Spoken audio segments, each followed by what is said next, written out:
What's up, everybody? It's Mike Hamley here, back with Indeed, the independent podcast about independent wrestling.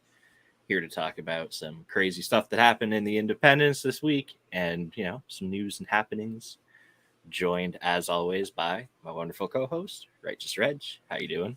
In the building, it's your boy, Double R, Righteous Reg, Media Man, your favorite rapper, your favorite writer, your favorite podcaster. It's Indeed, the homie Mike. We've been indulged in covered in independent pro wrestling for the last week, and it's been pretty insane, honestly, Mike, to keep it real with you. It's a lot to keep up with, on top of what's going on in the mainstream. So yeah, it's a lot. Oh yeah, we were planning out our calendar for what we were going to cover this week, and it's like there's this. I feel like it's like, okay, well, here's 10 shows. Let's pick, we legit had 2 or 3. Hopefully, yeah, no, we legit had 10 shows that we could have covered today that were all fucking bangers, and we had to legit pick them out of a hat. Like, okay, let's do this, and let's do this. Yeah. So today we will be covering finishing up our coverage from the West Coast Cup. We started night 1 last week, so we figured let's put a little bow on it and get night 2 in there as well, and then skipped ahead to Sunday of this week, and that was a crazy day. We had Wrestling Open No Respect in the early afternoon. Wrestling Revolver did Sunday Fun Day. I still haven't even had a chance to see that. I had a couple homies who went there and said it was a pretty awesome show.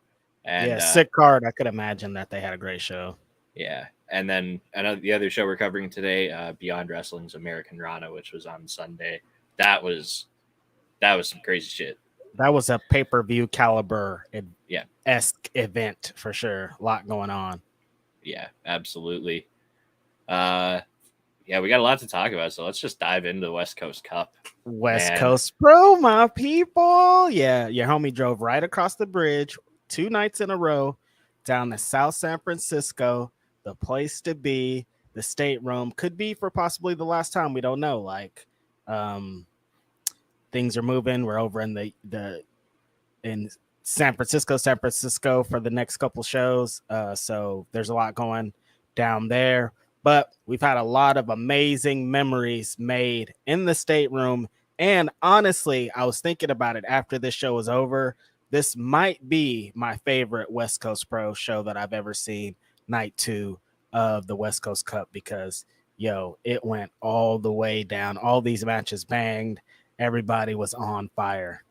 Yeah, and no spoilers, but the conclusion of this, that place popped off for the finals match. Yeah, it was everything. It was a culmination of, if that was the last time in the building, that was the perfect ending to it, because these 2 people grew up in this building before our eyes, and to get to this point and to that is just amazing. Yeah, felt like a celebration. It did.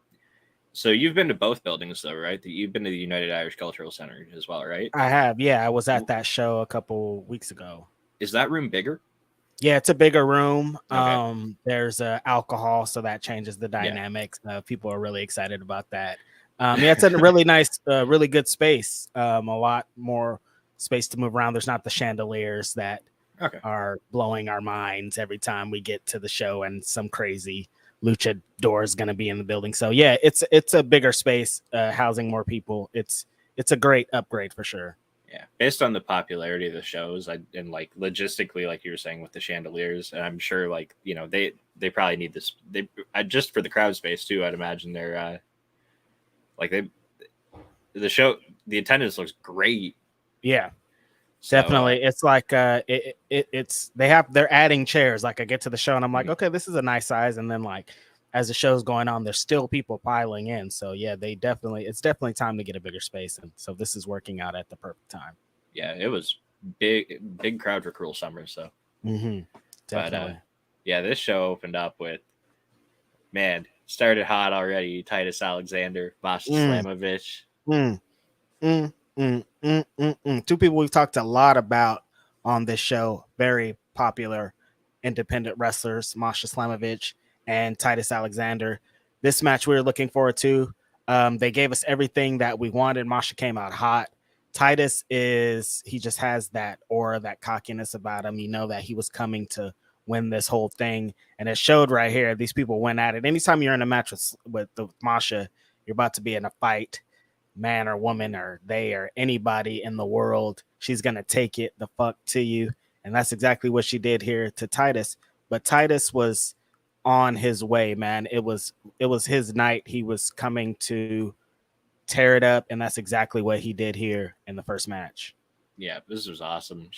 Masha was laying it to him. She was dropping him on his head all over the place. I think Ari crashed him into the turnbuckles. It was gnarly match. Titus though, he's this felt like the night for him tonight. And you could just feel like it was like Bret Hart in '93, King of the Ring. You're like, damn, everybody is great in this tournament, but Bret is just ready, and that's exactly what Titus was here. Hell yeah, that was a great match. Titus Alexander, of course, picks up the victory, moves on to the semifinals. His opponent decided in the winner of the next match, which was Nick Wayne defeating Viento, which, oh man, Nick Wayne can wrestle everybody. Luchadors, big dudes, small dudes, flippy dudes, wrestler dudes, everyone. If you're a wrestler in the world, Nick Wayne can go toe-to-toe with you. This was a big surprise to me because the first night, Viento, I wasn't super duper impressed with what he offered in the match against Gravity in the first night. So I was like, I don't know what was going on, but I could definitely tell that the first night was nerves because the match here with Nick Wayne was awesome. He was hitting everything perfectly. Fucking Luchador, Lucha City. There's Hurricanranas and head scissors and arm drags and all the great shit you would expect. Big dives. Nick Wayne is on fire. He every time he's in the ring, it's fucking magic at this point, just getting better and better with age every day. And this match was fucking awesome. Yeah, he's got some crazy stuff coming up too. He's GCW is bringing him to England with them on their GCW versus TNT trip that they're doing. And then, even I didn't we'll get back to Titus anyway. But this was just, again, it was fun. Nick Wayne got to wrestle some lucha, do the lucha stuff, and he does that too. It's like, how are you so knowledgeable at all these different forms of professional wrestling already, dude? That's just like, going at it every weekend, sometimes 4 times a week. Like, you're gonna learn some shit along the way, and especially when like you're in GCW. Interacting with like Gringo Loco and shit, so you're gonna pick up some of that. Oh yeah, they've met in enough scrambles that he's just getting free lucha classes probably. Exactly. But Viento too though. He definitely seemed like he was way more dialed in to everything he was doing in this match. It was they went crazy out there. Yep, Nick Wayne got the victory, setting up the match. 2 friends. 2 people that have traveled the road together. Nick Wayne's already grown up with this man. Titus Alexander and Nick Wayne are going to go at it in the next round. Semifinals matchup.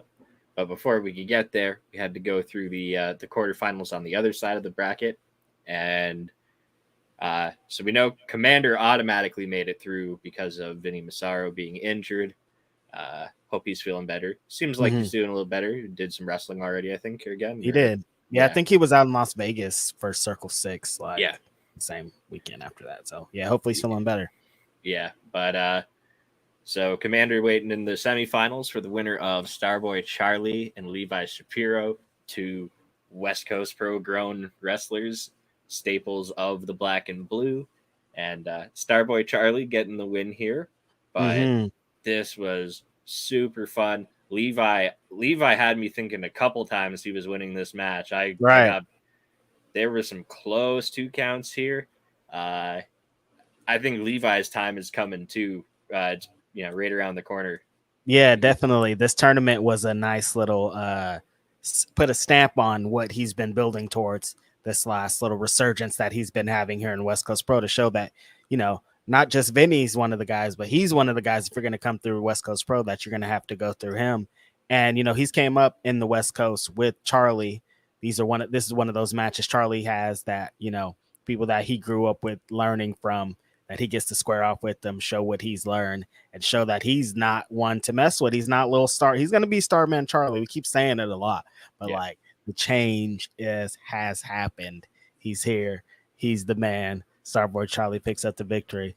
Very exciting stuff. I loved everything that they did here. Levi is honing in exactly on what it is that he wants to represent as him, as the wrestler. In this day and age when there's so many independent wrestlers, we talk about fucking 40 to 50 of them a show, it feels like. When there's so many, you have to have some character, some kind of things that separates you from just being another guy. So Levi's been honing in on that. So shout out to Levi. Absolutely. You mentioned him, and he's kind of getting into that boss level with Vinny. If Vinny is the final boss, we'll say Levi. He's like one of the level bosses on your way to getting to Vinny. Exactly. Right. Yeah, but unfortunately didn't get the win. Definitely looked great though. Starboy Charlie moving on to face Commander. Before we could get to that match, we got one of the best matches I've seen in 2022. Nick Wayne and Titus Alexander. This shit was super duper crazy. I hope God. I hope this is one of the ones that goes up for free on YouTube, because like that is something that people need to see. Yeah, that's Titus's thing. It feels like being the free YouTube match, because he's tearing it up every fucking show. These guys, oh my God, this is exactly what you want out of when you see these two guys' names next to each other. You want this match. You want the emotion. You want the athleticism. You want the moves. You want the crowd. You want just everything that you would want for a tournament match. Also, you got it here. They gave it up. Titus Alexander was showing that he's a vet. He's not here to play. Nick Wayne is on the way up, a fucking rocket just shooting into the sky. So for them to square off here, have an amazing match. There's so much emotion in it, because if you know anything about them, they're like real life friends. This is like a real life, like they both really want this. This isn't some fucking show. Like this is real right here. And for them to bring that emotion to this match and just fucking knock it out of the park. I loved everything that happened here. Beautiful pro wrestling right here. And the crowd was all the way into it. People watching online, it hit. Yeah, absolutely. Tom Talk Service here. What's up, party people? Hey, Tom. What's up, Tom? Shout out to Tom. He's great. This match was like Nick Wayne fighting from behind, got killed with a pile driver on the apron. Oh my God. Like, still, the amount of times that I thought Nick Wayne had won this match, like some of the kickouts in this were actually like the like 2.99999 kickouts, like just crazy. Yep. Titus ended up getting busted at some point, busted open. So he's like leaking, adding another element to the match. The way that Titus, the reason that Titus is on his way up is because he's great on both ends of the thing. He's great on offense and he's great on defense. When the way that he sells, the way that when he takes a head drop and he just like stiffens up is beautiful. He takes a DDT and it's a great looking DDT. And so for him to be able to give up on defense and make the other guy look great, in this case Nick Wayne, doing all that he does, come on, bro. Titus got the victory though, which led us to the next match. The homeboy Starboy Charlie taking on the gift man himself. Every time he's in the building, you're about to see something crazy. I had to go to the second row for this one. I had to get over, like, if Commander's in the building, I have to be close to this guy, because this is insane what he does as a professional wrestler. He squared off with Starboy Charlie. Starboy Charlie got to do a little bit of his lucha shit, show that he's out here too, man. If you're training in California, like I said, you're gonna run to lucha, because we're a lucha state out here. Shout out to my luchador homies all around the state. Another awesome match. Commander just rope walking, 450 in, shooting star, whatever kind of wild shit you want to go. These guys are both the young guys, trying to show that they're the one that's next up. This is you were going to see these two for the next 20 years fucking going at it all over the world, Yeah, Commander's just crazy watching this guy. I have a gif of him queued up I think you tweeted that it was Supreme Spot Foo. Yes, that's what I like to call it. Oh my god! We're gonna have a GIF of the week, but we're gonna try not to have every single week be Commander, because we're gonna have to just rename it Commander of the Week, because at this point, GIF of the week, and then here's also the command, like the honorable Commander clip. Right, exactly, just so he doesn't dominate every week. It's insane though. Like I don't understand. I've seen plenty of people rope walking, but like he's like Spider-Man. It's Spider-Man. He's a superhero, else. dude. And it's not just like the rope walking; it's the moves he's doing after he's jumped off of the ropes. He'll run. Oh, one of my favorites. Oh, that's in the 8-man tag. The 8-man tag is just, we got to get to the 8-man tag. That's here next, actually. So that's totally that's the one GIF I got is he's in there with I think he was in there with Gravity, but but yeah, Starboy Charlie and Commander. Starboy Charlie got the victory, setting up a match that has been built in this company for so long. This company was fucking like just founded almost on the relationship between Starboy Charlie, Titus Alexander, both of them next up, both of them on their way, branching out of the West Coast into the world of professional wrestling. Who's the one? Whose year is it? Who's going to come out on top? We're going to see here in the main event. But before that, we got one of my favorite matches I've seen live, one of my favorite matches I've seen in West Coast Pro Wrestling. 8-man tag of all the guys who lost in the tournament, facing off against each other. Conglomerates there, Commanders there, Gravity's there, Brian Keith, Alan Angels, and the homie making a special appearance, Aerostar. Yeah. Yo, I this is the one I was in the second row for. I'm like, I gotta just see what's going to happen here. I didn't know from when we were going in that we're gonna get this 8-man tag, but there was some rumblings. Like the homie D Rogue was like gonna have a match, and I was like, who are you gonna have a match against? So it all makes sense when they all come out against each other. This was some supreme spot foo lucha fucking wild shit. Commander and Gravity. Commander did this spot where he flips in, bounces off the ropes like 4 or 5 times with his feet, stands on top rope, hits. Is this it? This is the spot. This is the GIF of the week. Commander going nutty.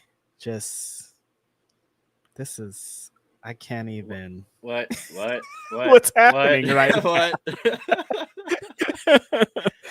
And then you can see me for a second right there standing up like, yo, this is crazy, dude. But yeah, man. Into a Dragonrana, I blew my gasket. I was out of here. I couldn't believe what I was seeing with my own 2 eyes. Like, what? What are you doing, dude? This is crazy. GIF of the week, Commander blowing everyone's fucking mind with some lucha crazy shit, man. Yeah. All right, Commander's gonna. We're gonna have to do the thing where if you get 3 of them in a row, we retire you for a while.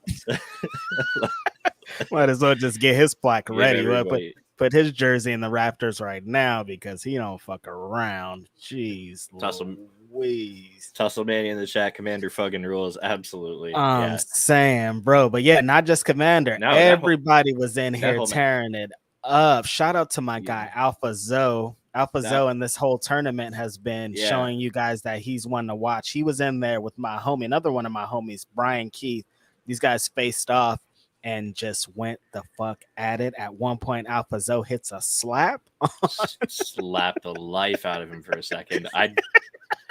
I saw you on the stream, because the way they shot it, they shot it with the camera that was looking down the ring towards the entranceway, and when he slapped him, I just saw you go, like, I saw the lean forward, just like, oh, hey, yo, just because, like, I'm so happy for Zoe that he's been working in the gym tirelessly. He's been working to be one of the best, and for him to square up, Brian Keith, we know, is one of the best. He's shown for these last couple of years that he's not one to fuck with, and that's the type of action that he likes. And so for him to receive a slap like that from Zoe, oh my god, beautiful shit, tearing it up. And at one point, Commander hits his famous fucking spot, running all the fucking way across the ring, big giant dive, tearing the world on fire. Oh my God, this guy is just, I can't believe him as a pro wrestler. Commander, I love him. He hugged me after the match. It was great.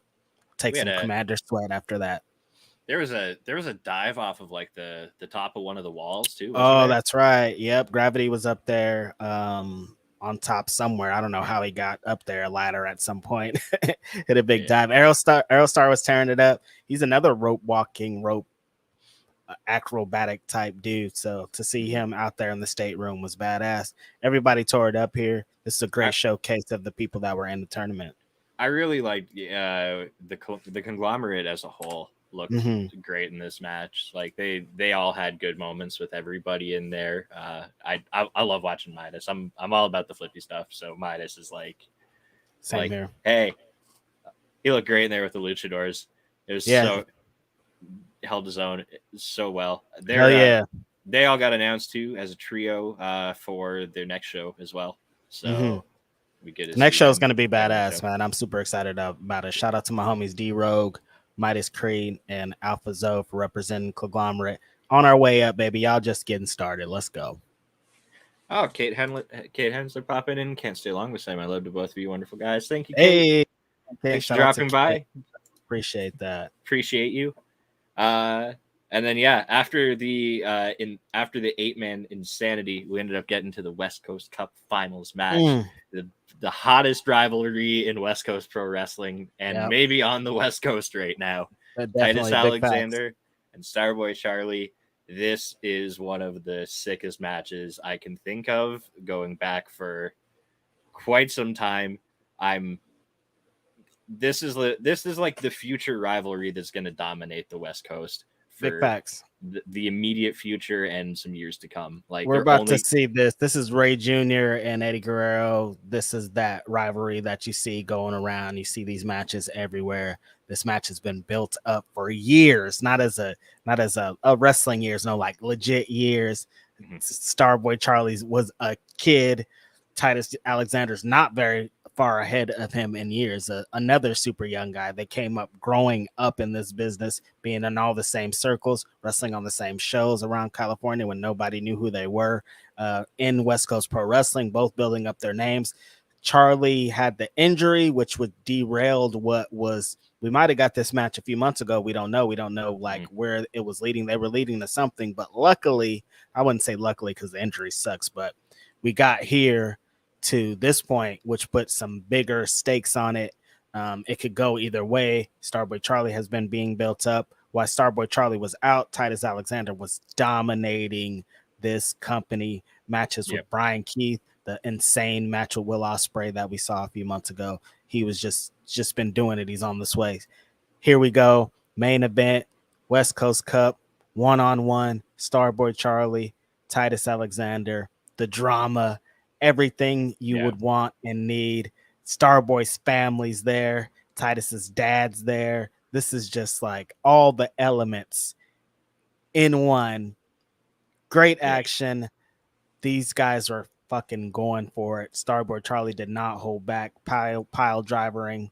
Titus just taking him, hitting all the Starboy Charlie spots, twistings, sentons, all kinds of crazy shit. Titus Alexander, on the other hand, came to win this fucking tournament. At the end of the last match we saw, we didn't talk about a little bit. He wanted Nick Wayne to shake his hand, saying, we're friends, but I got the victory. This is my fucking night. You're not going to take this away from me. That passion, we knew having that passion coming into the main event that it was going to be something. And then his fucking arch rival, Starboy Charlie, being there, he brought that anger, he brought that intensity. But then Charlie, on the other hand, has a lot of history with Titus. He's been trying to get the one up on Titus for a long time, and he almost got it. But Titus Alexander, oh my God, second rope Michinoku driver for the victory. The drama, there was blood, there was everything you could need for a great professional wrestling match and showcase. The West Coast Cup Pro winner, future West Coast Pro champion, Titus Alexander, bro. Amazing match, amazing performance. I've been screaming Titus's name every day of the year at this point, and he deserves it. Amazing performance. Starboy Charlie showed all the heart you could. it could have went either way. If Starboy would have won this, I would have been like, okay, that makes sense. At points of the match, I was like, I think Starboy might win this, but Titus did not let up at no point. Got the victory here. Amazing match. Amazing way to end the tournament. Amazing way to possibly end the run here at the Stateroom. West Coast Pro Wrestling. Titus Alexander, future of the business, got a spot in the King of Indies. He's going to win the West Coast Pro Championship. And if he doesn't, Scott, we got to talk about it. Yeah. So that's the other part of his prize for winning, besides that beautiful trophy, King of the Indies. And he so Ride the Lightning, which is the next standalone West Coast Pro show, because their next one coming up, I think, is like the Savage Mode with Prestige. Yep. That's next week in Sacramento. Yeah. Oh, true. Day before All Out, isn't it? Yeah, it's Saturday. All right. So, well, I know what I'm watching that night. Yep. There you go. Thanks, guys. I was actually thinking about maybe it's only like an hour away, maybe driving over there. So still in the air. Yeah. Yeah. I wouldn't tell you not to go for it, but the content. I don't really have much more to add to how you described this match. You put it pretty perfectly. You could feel the hatred between these two in the air. It was palpable. It came through the screen at me at home. The only thing I want to acknowledge is how apeshit everybody went when Starboy kicked out of that first Sweet Time driver before the Avalanche one. Like everybody went crazy. I was like, oh, Starboy's gonna win, and it was close, super close. No, he did it to him off the second rope, and that was 1, 2, 3 streamers. We all went nuts. Great. That streamer display, that was some fine streamer work. Shout out to everybody at the Stateroom for it enhanced the moment of it. It literally looked like a celebration. Like it was Titus's moment, man. We've all seen this with our eyes. I talked about it. Like this was it, man. He did it. He deserved it. Streamers, the moment, fucking West Coast Cup, man. You're the guy. You're our guy. We're putting the rocket on your back, dude. You're the one. West Coast Pro, baby. Walked up to Charlie, who was laying defeated on the mat, buried in a pile of streamers, and just shoved him out of the ring with his foot. It's like, get the fuck out of here. This is my ring. That's how it has to be, man. He got me earlier with the Nick Wayne thing when he was going to shake Nick Wayne's hand. I'm like, Titus, no, dude, you're a heel. What are you doing? Yeah. But he got me in the end. Yeah. And in the end, he showed that this is the fucking Titus Alexander show. This ain't about nothing. This is about me. And here we go. Yeah. Beautiful display. Shout out to West Coast Pro. Shout out to everybody in the tournament. If you haven't seen the tournament, IWTV, go on there. Watch that shit right now. Night 2 blew my fucking mind. I marked out like a little kid. My favorite type of wrestling is when I'm just forget about everything in the world that exists. Forget about writing. Forget about podcasts. Forget about all the shit. And I'm just a wrestling fan that gets to fucking have fun seeing great moves. Absolutely. So like we talked about it, Prestige and West Coast Pro have a show coming up next Saturday. Yep. That's September 3rd. Card that's announced so far: Alex Zane versus Starboy Charlie.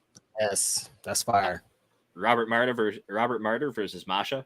I love the fuck out of that. Robert Martyr is, the man. He always has something to prove, and he loves challenges like this. He's gonna bring everything he fucking got. I can't wait. They're gonna beat each other up. Mm-hmm. Sonico versus Alan Angels. That's gonna be super cool. Alan Angels has been kicking ass. Shout out to Alan Angels. Absolutely. Another one of my favorite guys to watch right now, Kevin Blackwood taking on Carl Fredericks.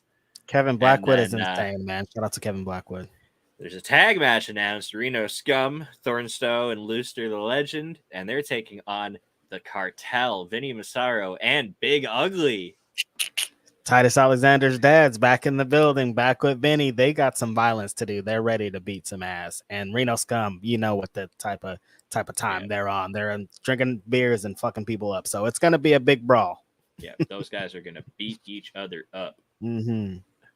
But so that wraps it for West Coast Cup. That was one of the best tournaments I can think of in a long time. I loved it. I haven't enjoyed a tournament that much in a while. I like every match, just both nights too. Everyone was like there were some matches from the first night that they, it felt like finals energy the way they were going at it. Mm-hmm. And it carried on through every round. Everyone gave 100% in this one, and it came out just looking amazing.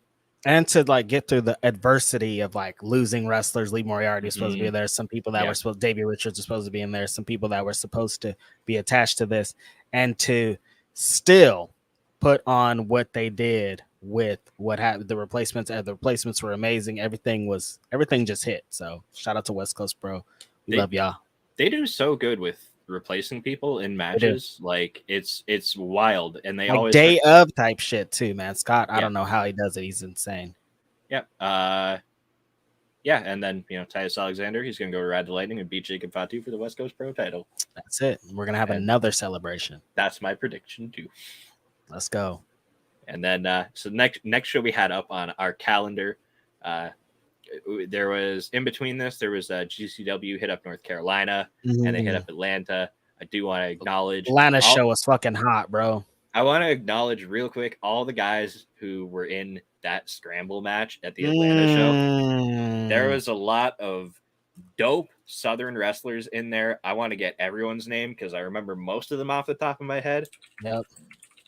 But yeah, so I know we had Brogan Finley in there, Bobby Flacco in there, Hunter Evans, Teriyaki, Rico Gonzalez.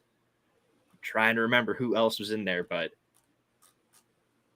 that was an absolutely crazy scramble. Shout out to every single one of them. All those guys, a lot of those people trained under. It makes sense when you hear who their trainer was. AR Fox had a lot to do with a lot of what's going on here. When you're like, oh, AR Fox trained a lot of these guys, I see why they were fucking going for it and why they're amazing on their way wrestlers. Great scramble. Also, the night before, North Carolina, shout out to some homies that were represented from DPW, the homie Diego Hill and Bojack. Oh my God, tearing it up. Those guys were amazing. Diego Hill went crazy. He went insane. He had one of the best performances of the whole night. GCW, if you haven't seen it, definitely check those shows out. Yeah. Also, shout out to close friend of Body Slam, White Mike, who made it into the scramble in North Carolina and was the White Michael. Oh man, see, this is why I love the GCW scramble matches though, is because he was in there just being the funniest fucking dude. And it didn't feel out of place with anyone else that was in there and anything that was going on. And I love that about the way that they seem to find all these people, put them together in these scrambles, and it just always turns out to be the dopest mystery bag of what the hell am I going to see. Definitely, yeah, hot shit all around. That was great. I like how they've been utilizing people from the area. If they're in a certain place with some hot independent wrestlers, you're gonna see them hot independent wrestlers. So wrap that shit up, man. Let's get some of these people over. Yeah, I forgot to mention Sean Campbell from the Atlanta Scramble too. Shout out to Sean. And also so I mentioned like it was weird listening to the show for me a little bit because we didn't have Kevin Gill on commentary. I need KG in the building. I'm gonna keep it real with you. Yeah, I don't want to knock the commentary that we did have because Dave Prazak is obviously a legend and does fantastic work. And Mose is great. He does awesome. He did awesome commentary at SCI this year. Some Uncharted Territory appearances. He also runs KOBK. We do some fun shows. But yeah, I think all of their recurring commentators, their little, they switch them out. They're all really great. They all do some very interesting things. But KG, when you hear GCW, you have to hear KG. KG is a part of that brand, especially as a commentary brand. You want to hear, it's like Joey Styles for ECW is fucking KG for GCW. Like, we need KG to be out there saying what he's saying, doing what he does. That's just us, though. I don't know. It's personal preference. It's just like there's a specific vibe that his voice brings to watching the broadcast where I'm like, this is game changer wrestling. Exactly. Yeah. I get what you're saying. I feel it the same. That's why I had to mention it. But then we hit Sunday though. Sunday was crazy wrestling day. 2 p.m. Eastern time it started. So that's like still morning for you. And Wrestling Open No Respect is on. This was so much fun. Wrestling Open has been something that I've been watching every Thursday for the entirety of since it started now. I have a little like crew of friends and we're all in a group chat and just talking about it every week. have all of our favorites and everything. It's just like it's a part of my week. I love it, and the just the recurring wrestlers that show up week after week after week. I've grown so attached to them now, and it's like you just see you see it with their appearances and other promotions and stuff. It's like, oh, this has really helped build them, right, and help them get them around now, and opened up with the finals match of the Saturn and Cronus Eliminator Cup Tag Team Tournament. As basically this is what you're going to get at Wrestling Open match. Mm-hmm. Miracle Generation, Brick City Boys. I can't say enough good things about both of these teams. Brick City Boys just like absolute powerhouse. They kind of almost remind me of like Fire and Ice from WCW in terms of like they're just gonna throw you around, drop you all over the place, beat the crap out of you. And then the Miracle Generation on the other hand, like Kylon King and Dustin Waller, all over the place. Aerial assassins. Incredible match. Kylon King, what a fucking guy, dude. Going fucking those acai moonsaults he hits are crazy. It's like, how are you walking the ropes like this? This is kind of nuts. Yeah, this is a great match. Miracle Generation and Brick City Boys. They brought that Wrestling Open, exactly what you want to get from Wrestling Open. Wrestling Open's a great concept, actually. You know, bringing in all these different people to kind of get a shot and kind of show that they're badass and they should be on more cards. And this tag team match, Eliminators, shout out to Eliminators, one of the greatest tag teams of all time. This is a great way to end it. You see everything that you would, you would want to see here. This was awesome, man. I loved it. High action, high energy. Crowd was great. Good shit. Miracle Generation getting the finish with a total elimination too. I really enjoy that little cherry on the Sunday there with this tournament. I love their suplex frog splash combination. That frog splash is sick.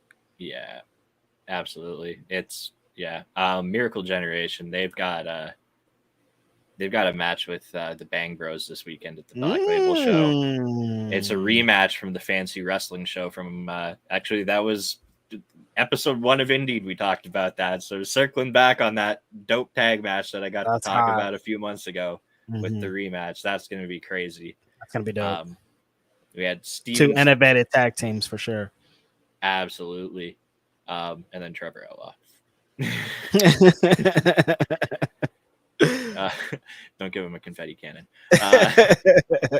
Then next we had Steven Stetson versus Andy Brown, the New Jersey Cowboy. Steven Stetson, he's grown on me. I still don't like him, but I like not liking him. Yeah, shout out to my homie Uptown Andy Brown, California boy. You know, anytime there's some California guys in the building, I'm all for him. He got to showcase what he does here pretty best. Andy Brown's an underrated one. He's been doing a lot of great work here in California for a really long time. So I'm happy that he got to showcase what he does out there. Yeah, he made a journey to get to Massachusetts for this too. Yeah, definitely. It's not easy. Yeah, this was a good match though. I had a lot of fun with it. The fun continued right into Rip Bison getting beat by Pedro Dones. I thought Rip was going to kill Pedro. I really did. He was talking so much shit before the match and the little video package they played, and I was like, "Oh, Rip is gonna like possibly squash Pedro Dones today."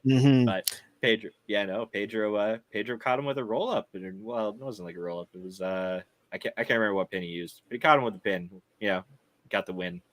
Yeah, super fun match too. These another couple of guys that making the best of every opportunity that they get. You know.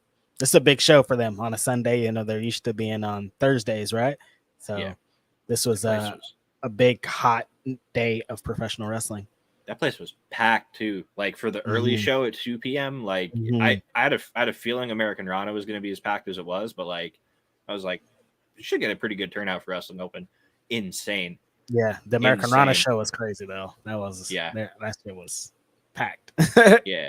Next matchup had one of the funniest team. I loved Locked and Loaded, man. 50 Cal and Dan Barry. 50 Cal is he's like everyone's drunk uncle at the barbecue. And then Dan Barry is so fucking funny. Dan Barry's your other uncle. That's also super funny.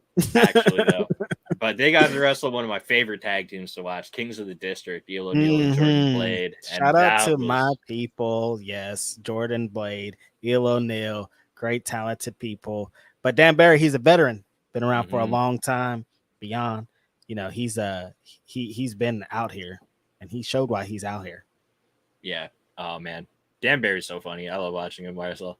He actually was part of a 4-way match at the C4 Fighting Back show that that happened on Friday. Right. Also, shout out to C4 raising $500,000 over $500,000 in the last 11 years for the Canadian Cancer Society. That's amazing, man. Yeah, shout out to C4 for continuing to do that, and $500,000 just being a super cool wrestling company and wanting to help is amazing. Shout out to them. Yeah, absolutely. I'll probably say we're gonna later. We're gonna get some C4. But, some we're gonna talk much more about C4 here in the future. So yeah, but yeah, Locked and Loaded getting the win over Kings of the District. I wanted to see KOD win this, but okay. Yeah, I like watching Jordan Blade beat people up. It's fun. Yes, I love Jordan Blade. She's been having an amazing year. Elo Neal too, man.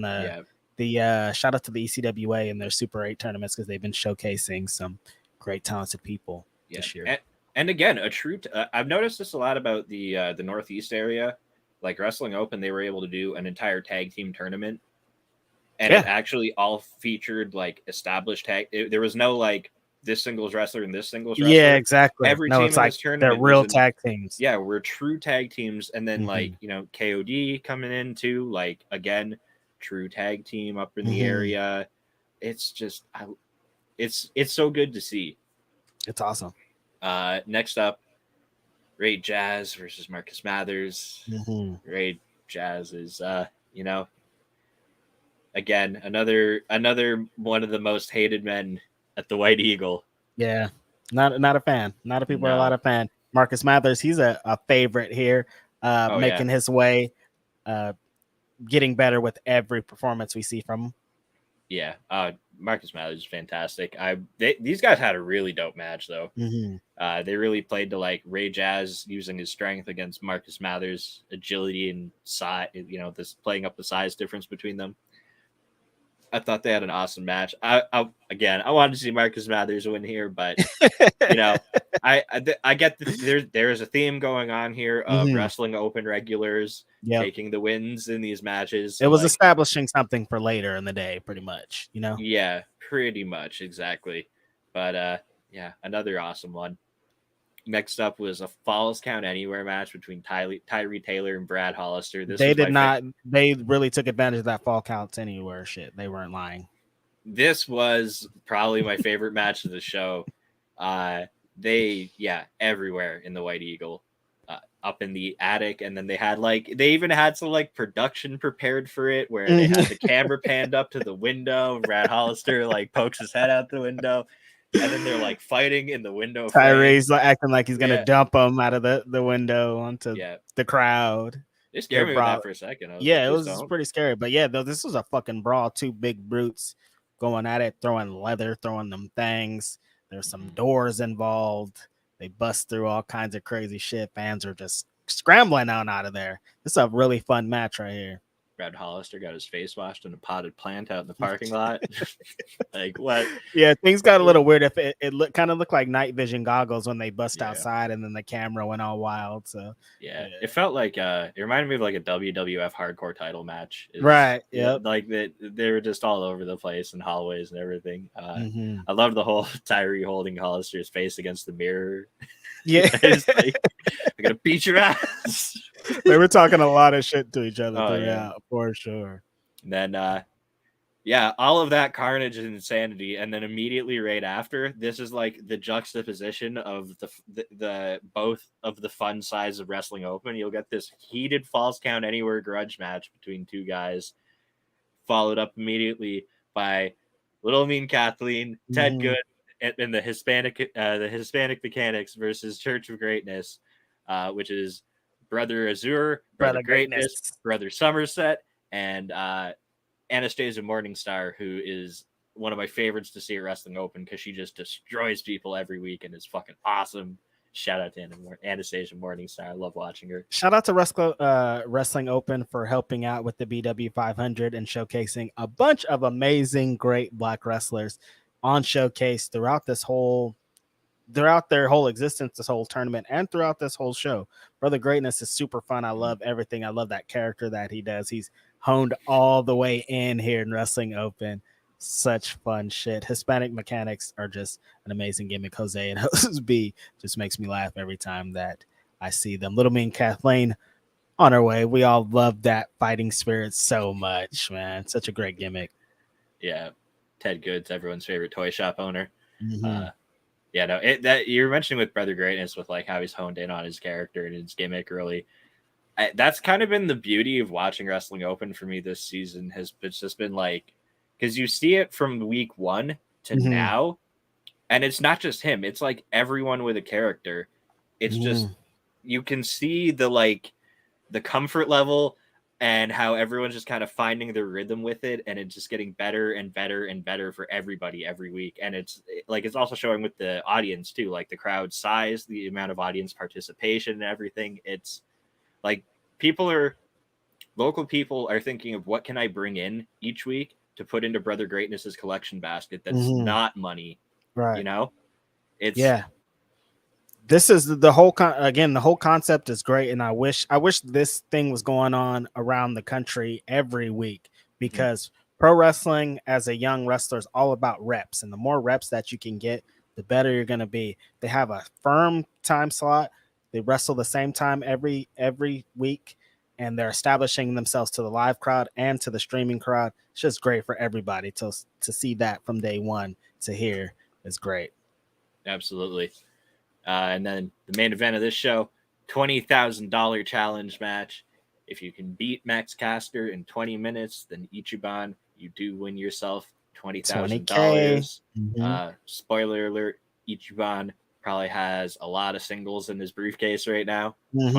20,000 singles is that's a lot. You know, it's Ichiban. You know he took it all in ones. You know he took it all in singles. There's no way. I agree. I love it. My favorite thing in the world is indie wrestling doing a money tournament thing. Like, you could win this much, when it's like independent wrestling. All right, guys. Yeah, where the fuck you guys get $20,000 at? Well, in this case, it's Max Caster putting up his own money, which you know, he's got a world tag team title match on a pay-per-view in a shout couple out to weeks. Big Claim. You're right. Yeah. So you know, he's probably got he might have 20,000 to spare. He got it to give up on a random Sunday match. yeah. For Wrestling Open. So yeah, shout out to him. Hey, you know, you don't always win when you bet on yourself, right? So exactly.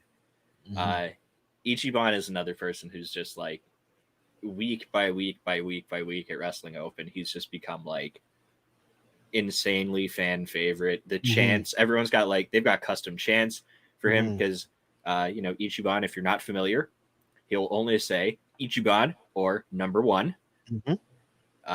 So whenever Ichiban's pinning somebody, the fans are all counting 1, 1, 1. There was a "that was 3" chant. Everyone was chanting "that was 1." It's like it's my favorite thing to watch. Oh man, and I don't know what it is about the fans at the White Eagle, but they bust out some of the best chants in this building. It's so much fun. Yeah, I love it. I love the energy. Helps the wrestlers out tremendously. Yeah, this was crazy fun to watch though. Ichiban, you know, finally got his revenge over Max Caster. Yeah, not for nothing, Max Caster, you know, we all know him for the raps and shit, the entrance, but when he's out here Wrestling Open, he's there to wrestle. And you got an almost 20-minute match here, right? These guys going back and forth, going for it. Ichiban ended up getting the victory. 2 briefcases full of that paper, all ones. Amazing, great match. Great way to end a big Sunday show with a lot of hype. Everybody executed and everybody went for it. It was dope. And props to Max Caster for continuing to come back, because he was another one of those people who, when Uncharted Territory was being held out of this building, you know, he was doing really well there. And then he went on and found success in All Elite Wrestling, but he's still coming back and wrestling in his local home promotion. Dude, he's consistent. Dynamite's on Wednesday, and then on Thursday night, he's back Yeah. At Wrestling Open. That's amazing. Yeah. And they did not really have much time between the end of this insanity to the beginning of Americanrana, which you said it best earlier. This was like a pay-per-view of an indie show. This It was. we could have done some like $20-$25 fight fee for this one for sure. Big facts. Thank you for putting it on IWTV. We very much appreciate this being included with our subscription, but we love it. Just saying you could have. Yeah, just for future reference. Yeah, the crowds piled in for this. What a visual, standing room only. Everyone's fucking hot, ready for this Americanrana show. This was a great event, great card. A lot of your favorites from beyond, some returning people to the thing. It's amazing. Opened it up super hot. Lufisto versus Trish Adora. Legend Lufisto versus one of the best wrestlers on the independents right now, Trish Adora. They beat the shit out of each other. This was stiff, brutal. I don't know what more I could possibly say about it. And you have Trish Adora coming out with the win. One of the best wrestlers in the world on Showcase here, giving you everything. Trish Adora tying Lufisto up like a pretzel. Lufisto, legendary veteran. I love the resurgence of Lufisto. Been seeing some shots in GCW, been seeing some shots everywhere. She is just as great as ever. Beating some ass. It was a fight. Trish Adora got the victory. Great hot way to start off the match, start off the show for sure. Yeah, Lufisto, actually, you're speaking of her. She was on the C4 Fighting Back show, had a dope match with Janai Kai. Ooh, yeah. Hell yeah. Yeah, I would recommend that one as well. Next up at Americanrana, we had the Fancy Nerds, Ryan Clancy and Thomas Santel, taking on, it was supposed to be the Kingdom. But yeah, Rhett Titus and Hot Sauce Tracy Williams were nowhere to be found. So we got the Romantic Touch and the Tender Weapon, accompanied by Love Doug. Love Doug is one of my favorites in Wrestling Open. He's actually my Twitter banner picture. But yeah, it's crazy that Red and Hot Sauce didn't show up though, right? Like, yeah, super weird. Yeah, weird. Super duper weird. This match was so fun because it was like 4 actually really skilled technical wrestlers having a really good technical wrestling match. There was so much good chain wrestling and submission work going on here, but then there was just so much innuendo. Yeah, and then there's also hip thrust and dick bouncing. There's all kind of crazy shit going on for sure. Yeah, the inverted pedigree, double pedigree to finish it was holy shit. I'm sure you can't convince everyone to take that move. Right. Damn, I love these comedy matches, but I don't know, bro. Like, can't you finish me with something else? We've seen Romantic Touch at Wrestling Open or at Beyond Wrestling before, so I'm familiar with the comedic stylings and the romanticism of Romantic Touch. But yeah, I did not know he had a tag partner, and that was some shit on display. And then from one of the more humorous matches you'll find on the card to probably the most brutal hoss fight I've ever fucking seen. This was like all-time hoss fight warfare between Ryan Gallione and Rex Lawless. And Rex Lawless looks like he is like, get this man on TV. Like, holy shit. Rex Lawless is fucking crazy. That tope he hit was It was so fast too. Like, this was exactly what you're describing. A hoss fight. Fists were being thrown. Crowd was getting out of the way fast as they could, because you don't want one of these big giant guys to land on you, and they were all over the place. Oh my god. Like, most impressive to me is like the flying all over the place part of this, because these are both like they're big dudes. Like, they look that ring looked so small with them in it. And not only were they dropping each other, throwing each other, at like all the power move shit that you're expecting to see, but then the aerial aspect of it was just like, it took it from like a here to a here in terms of the hype scale for me. I was losing my mind watching it. Yeah, And we love seeing these bigger guys on these shows because you mhm.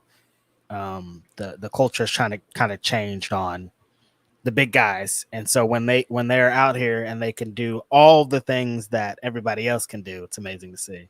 Yeah, absolutely. Rex Lawless gets the win here. And Mhm. also, Paul Crockett and Sam Latourna did a really good job on commentary here. Like there was a lot of history between these guys as like Mhm. friends and training partners, and like kind of always dancing around the idea of having this match. And just them bringing all that background into it, like for the viewer at home to understand, like it made the draw into the match and like the ability to kind of just fall right into the story of it was, yeah, it just, good commentary makes matches better. Who'd have thunk it? It does. It's a very easy, simple concept. I guess we'll talk about Becca now. Mm.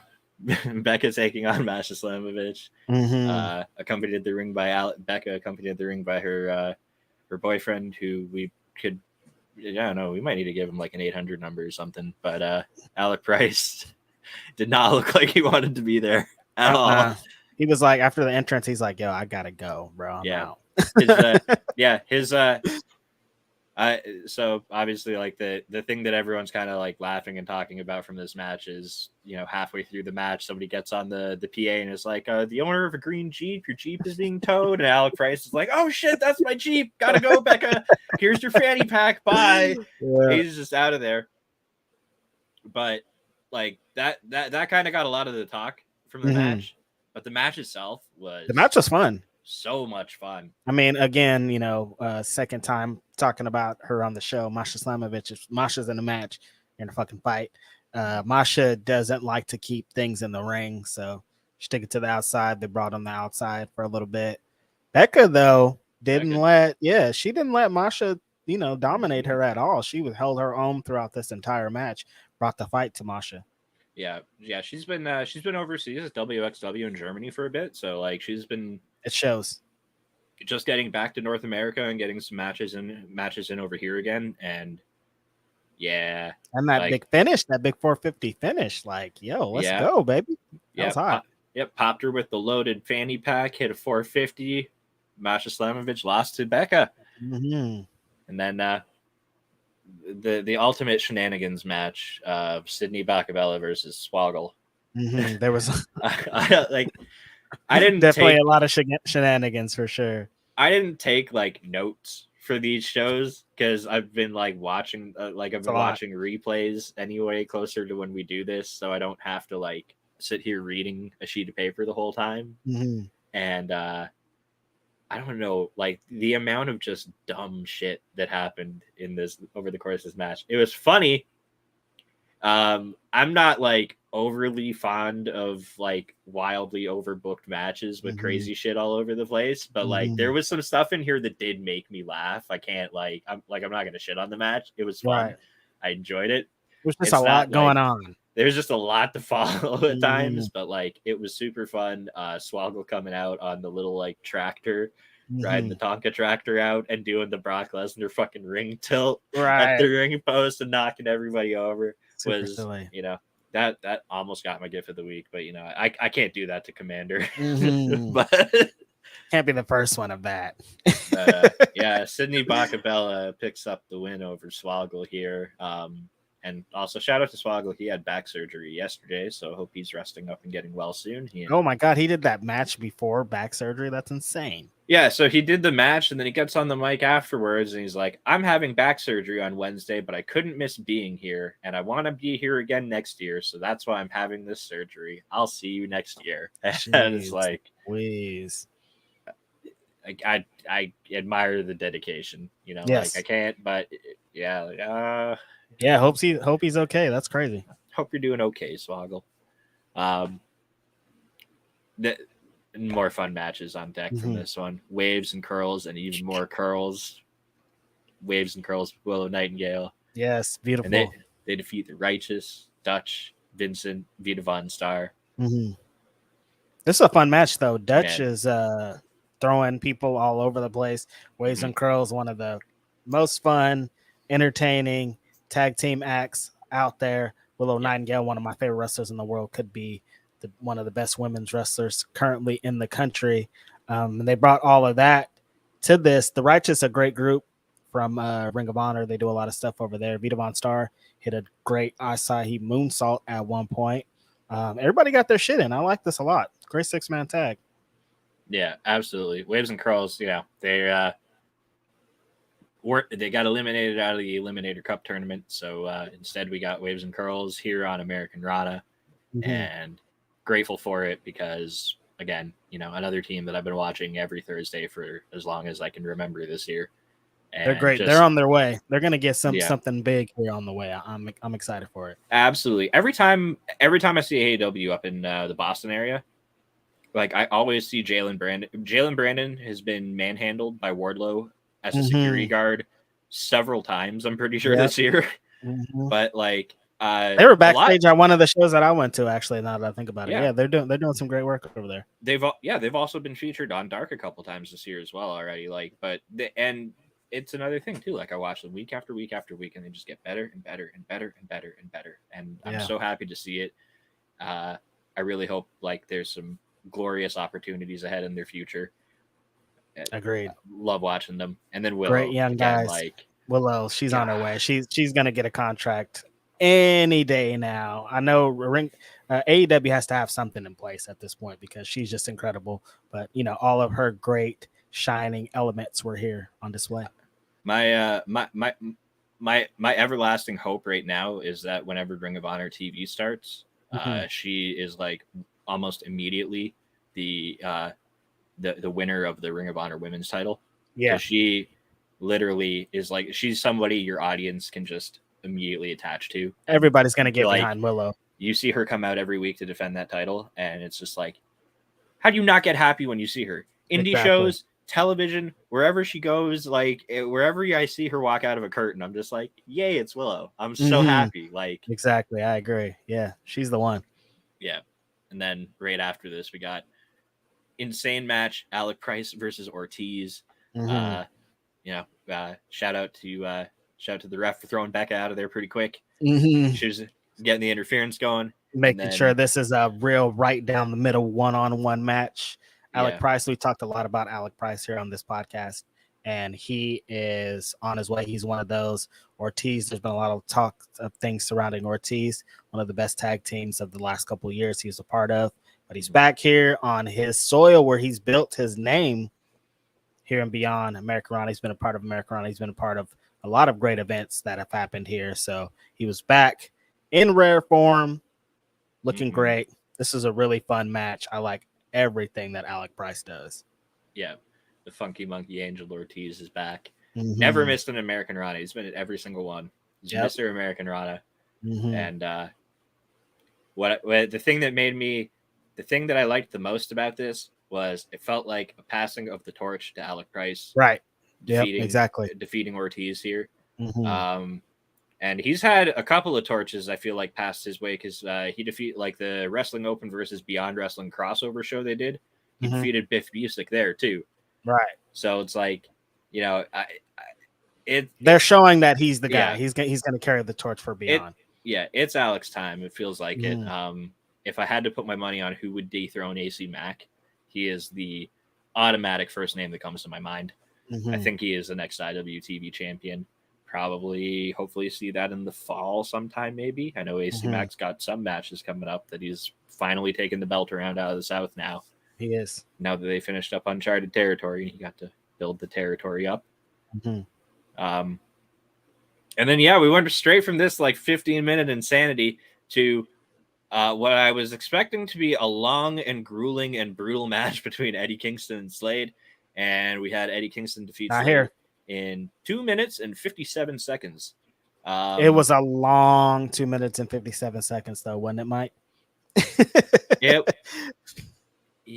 These guys are throwing those things, man. Eddie Kingston brought the chops. Slade was hitting him. I love the way that Eddie Kingston sells when he, takes like a big shot like that. The match was over in 2 minutes 57 seconds. No one really expected it.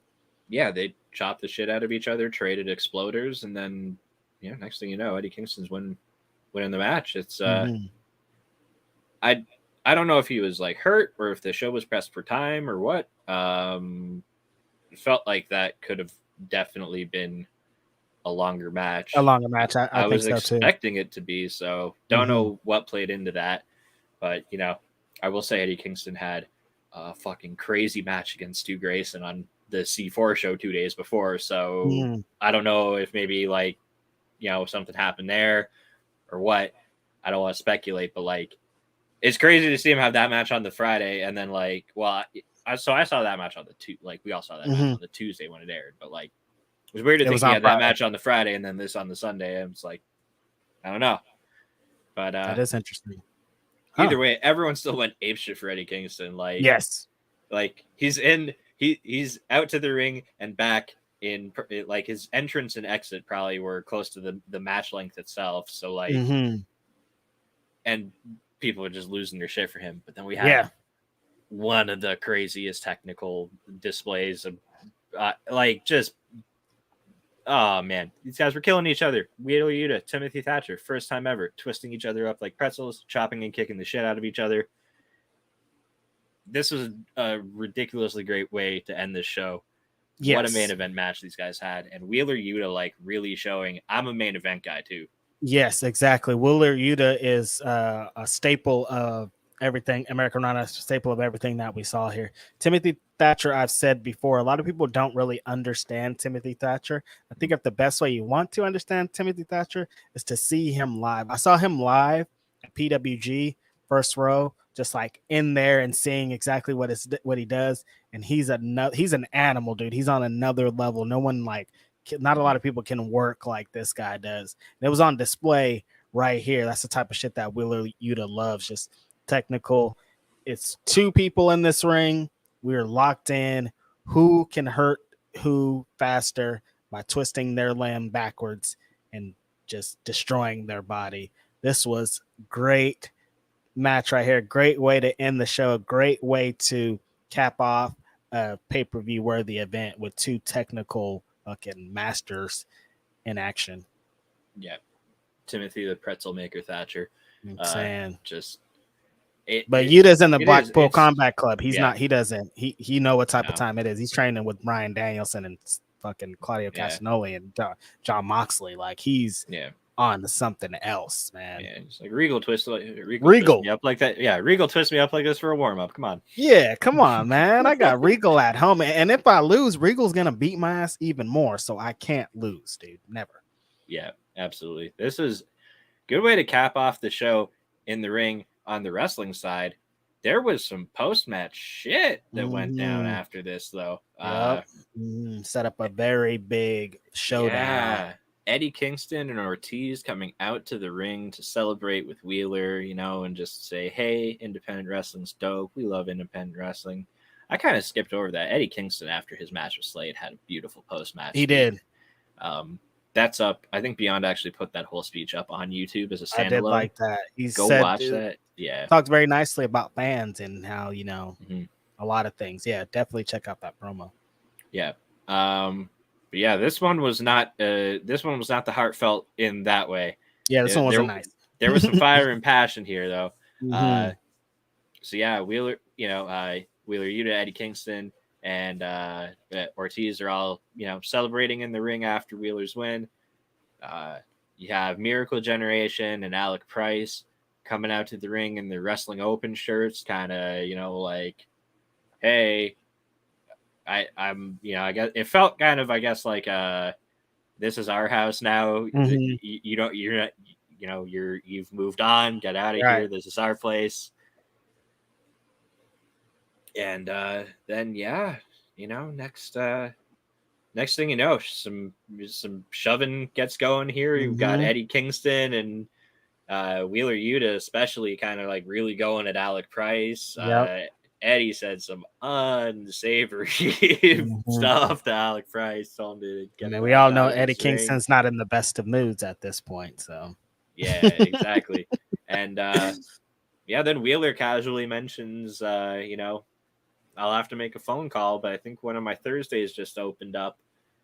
So, and that, if we're getting a Wheeler Yuta and Alec Price match at Wrestling Open sign me the fuck up right I now. mean, exactly what we were talking about, how people are passing the torch. Another torch that Alec Price definitely wants is from Wheeler Yuta. So yeah, makes a lot of sense. Him and Eddie were going at it pretty good. I'll take Alec Price versus both of those guys. Also, definitely, yeah. Just like Alec Price against the world for sure. Yeah. So, tune into Wrestling Open every Thursday, because you never know when the hell that might just randomly happen or who's going to walk through the door. That's the fun thing about it. It's like you just be watching a regular episode, and they'll just sometimes bring out like an old Beyond favorite. Yep. Like we've had Alex Reynolds has come through this year, Matt Taven's come through this year. It's a mystery bag of what's going to happen on Thursday nights at the White Eagle. Most definitely. Great stuff all around. It's always a mystery, but they're continuously putting out amazing content, helping wrestlers get their reps in, helping advance the professional wrestling. They are building the future of the professional wrestling. We talked about how many of these people work for AEW now because of what was built here and beyond. Yeah, so, absolutely. Shout out to everybody involved. Yeah, doing great things. So that was a busy weekend for us. There was a lot of wrestling to watch, a lot of wrestling to talk about. So much wrestling. There's so much stuff we didn't talk about that happened and that's going on.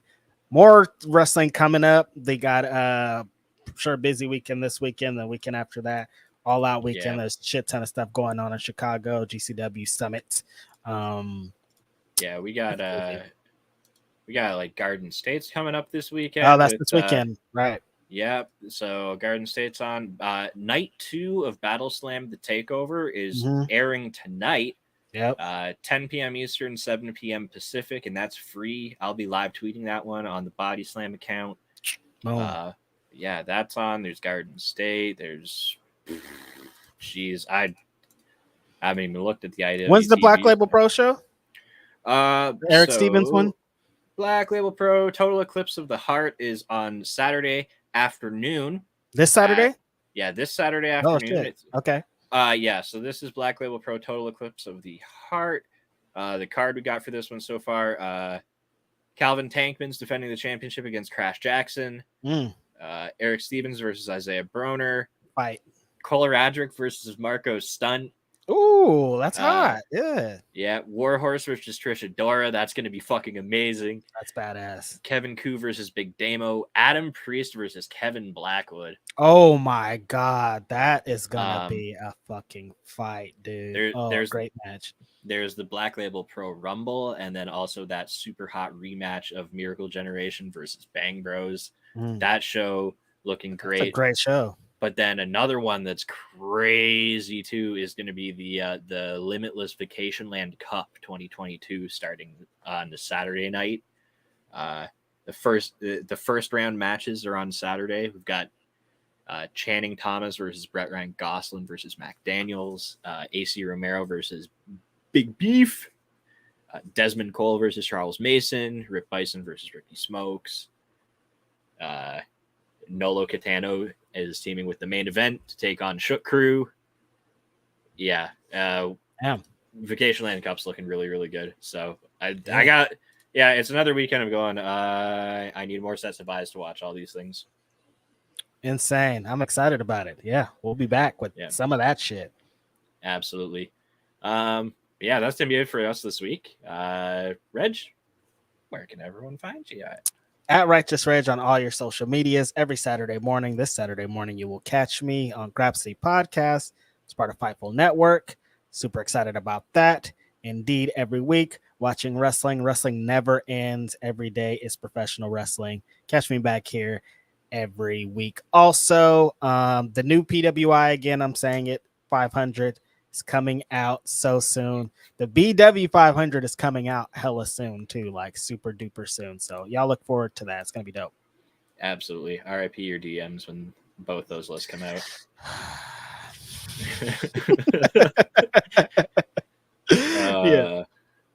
All right. And myself, of course, you can always find me on Twitter, Mike from Indeed.